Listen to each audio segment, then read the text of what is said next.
I was sitting in seat 27A and Bill Lackey, my client, was sitting right next to me in 27B.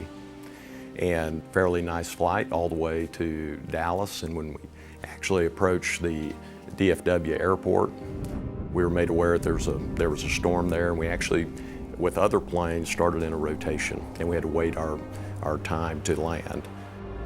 963, turn right, heading 620. Good afternoon, ladies and gentlemen. This is your captain speaking.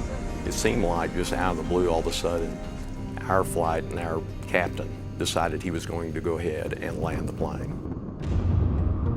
Before landing check. Landing gear. Down, 3 green.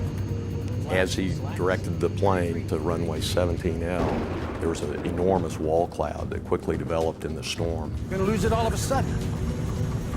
There it is. Push it up. Push it way up. Way up. Way up. Way up. I still recall this day hearing the roar of the engines as First Captain Rudy Price tried to raise the nose of the plane. I was still somewhat disoriented because we were all in the crash position. I raised up for some reason, I have no idea why. And I looked out my window, and there underneath me were cars on the highway.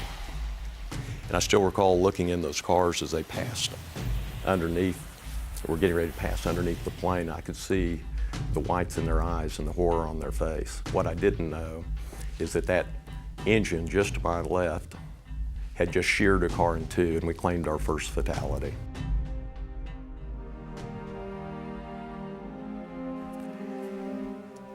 Captain Rudy Price, once again, did an incredible job, and he got the plane onto the airport property before we touched down. But we were well short of our runway.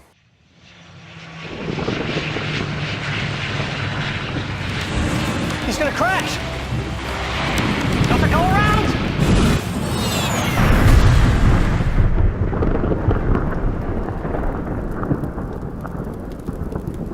So immediately the plane erupted with fire. You could hear actually the plane twisting.